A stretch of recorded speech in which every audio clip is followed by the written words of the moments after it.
Short reviews for November 5th, and this is going to be the only short reviews column for November, as I'll be working on the Nothing But Black Metal feature, which will have about 15 to 20 entries per 3 sessions, basically. And so this is just sort of a quick shot at some of the stuff that just didn't fit into my review schedule or was good enough to kind of mention ahead of time as we rip through the month of November with quite a lot of quality releases, more than expected. So we'll kind of just get to it with Morn's Engraved with Pain. With this record, the Boston-based crust-influenced post-metal band has moved from Armageddon label to Metal Blade and made the jump into a sound which is no less adventurous, no less atmospheric and depressive. They're a little bit better known for being more of a atmospheric sludge metal band, and with this record I feel like there's a little bit of a Jesu vibe to this. There's more post-industrial or industrial feeling movement to some of these songs. They're much more focused on atmosphere as a result, and it feels like the thing that they did on the past is now a little bit more subtle, a little bit more stretched out in these 10-minute pieces, but also a little bit more succinct in terms of, I guess, only 4 songs on this album, where they usually go for something closer to an hour. So this is a record from Morn that can fit on one LP, but also one that is a little bit different in the way that it expresses itself, and I think there's a lot more that goes into it. Time is meaningless inside of us.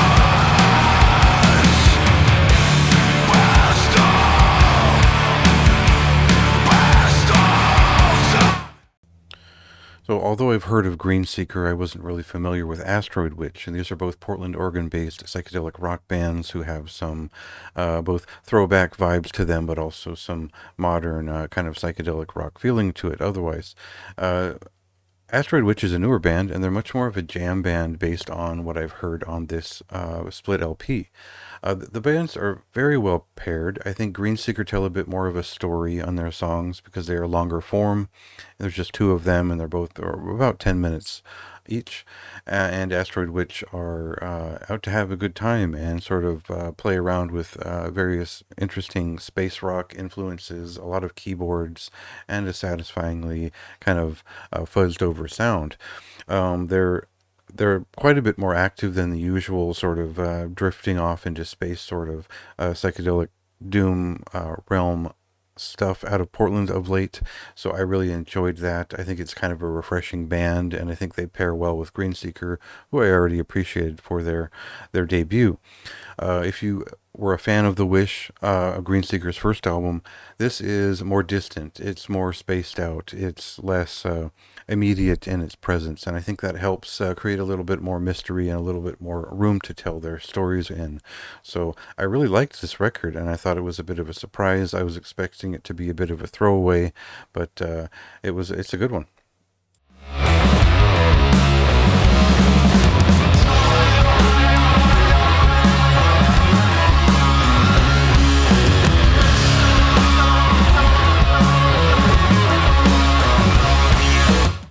Plague Rider is I guess I would call them a progressive technical death metal band in some degree, out of northeastern England, and you might recognize some of these folks for their work in Horrified and Live Burial, but they'd been in this band about as long. They just haven't really picked up and written a full length in about 10 years. They have released EPs over the course, though. So this is obscure and much more freewheeling than their first record was, which was more of a technical death thrash metal record with its own unique sort of aggression to it, and they bring back some of that's in their muscle memory, but this is a more crazed record, a more unpredictable record, and one which I would readily compare to Discord and Nothingness. If you're familiar with those 2 bands, there is a little bit of a dissonant touch to some of it. There's a little bit of a progressive but also brutal edge to it, and so it sits on, as label mates to a Discord pretty well. So worth checking out. I think it's something different, entirely different from what they were doing in Live Burial, and unfortunately, that band has kind of closed its chapter. So it was cool to see them doing something different and bringing this band back. I didn't really connect with it so much as some of their other work. I think it's incredibly dense, and I just couldn't get in the mood for it. And unfortunately, I really just hate that album cover. It's just a bunch of lobster or crab claws in a glowing light. I just it's just not up to par from my point of view. Otherwise, a good record.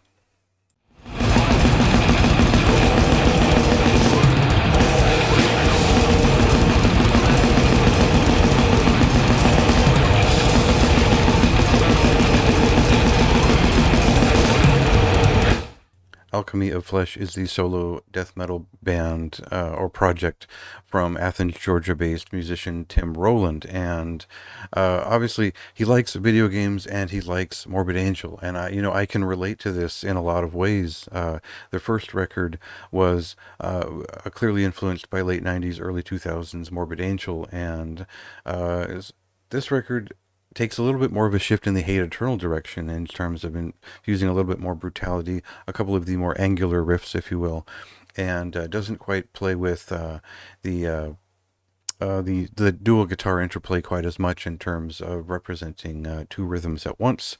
But otherwise, these are fairly straightforward songs in this style, and I think it'll be pretty approachable for most people who just like what some would call meat and potatoes death metal. I don't think that's exactly what this is, but he does reach for the kind of 4 minute song length, and it never becomes either all that varietal or immersive. But it is high quality work. He's pretty skilled at what he's doing and has built up this really strong repertoire within this project that I've been impressed with, and I enjoy listening to it.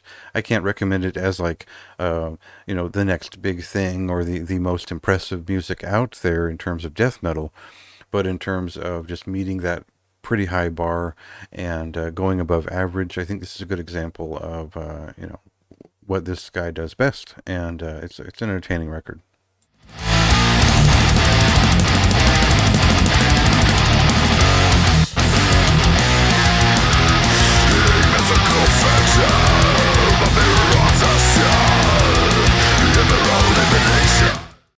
I guess one of the things that I like about young death metal bands is you're never sure where they're going to go. They're a little bit unpredictable because modern influences and ambitions could take them anywhere, and I think that's was my concern with Maul's debut LP, because it felt like they were leaning into sort of the sludgier, slower, kind of stupid side of United States death metal right now, and I like that. I liked it back in the mid 90s and the late 90s and whenever it's been brought back, but this doesn't feel so entrenched in old school death metal when we touch upon their newer material. These kind of Maul kind of works better in a long form sense. They've got some like obituary influences, some groove metal influences, and probably a bit of metallic hardcore in there too. So on this latest EP, which is a cassette, which kind of preamble for their first full length for $20 spin in 2024, they sort of stretch out their idea. They sort of work out some atmosphere into these pieces, and I like what they're doing here. I don't know that I'm going to like the end result in a full length, but I like getting this bite-sized piece of what they're doing, and seeing a lot of personality. It was already there in the band, but I think they're doing something more interesting with it so far. So promising sort of bit here to see what they're all about, but I'm curious to see what they're going to do for their second full length.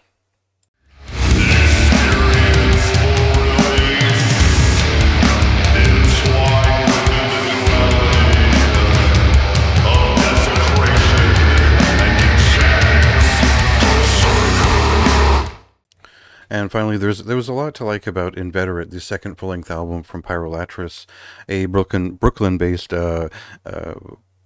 black metal band, I guess I would say it's hard to really nail down their sound exactly because it's got that sort of United States black metal unsteadiness to it, where I'm not really sure where to pigeonhole it.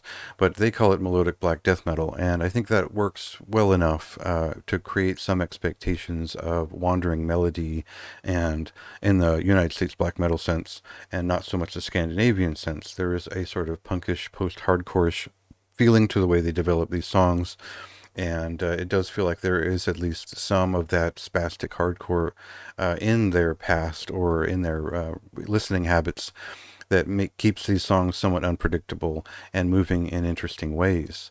Of course, there are pretty accomplished musicians playing on this thing, and I appreciated that it felt live in studio. I appreciated the production values being earthen. You know, it felt like a real sort of gritty experience in that sense, even though the music kind of becomes quite sentimental as well as frustrated as they. This is kind of a personal record that reflects the frustration with the times and social issues and whatnot. So it has a very real and present feeling to what they're doing, and there's something kind of, I hate to say it, there's some kind of punkish about it that I appreciate, where it's just a kind of bearing it all, but also has this interesting black and white aesthetic and all that too, and as well as the production, which is again realistic in creating a space at least. So I appreciated this record. I think it goes a little bit over the top and then kind of reels it back in eventually. But as a full listen, it was a pretty strong record, and I would recommend it if you're interested in kind of that kind of thing. I don't know what else to recommend next to it. Probably if you liked the drummer's other band, Woe, you'll appreciate what this band is doing as well on some level.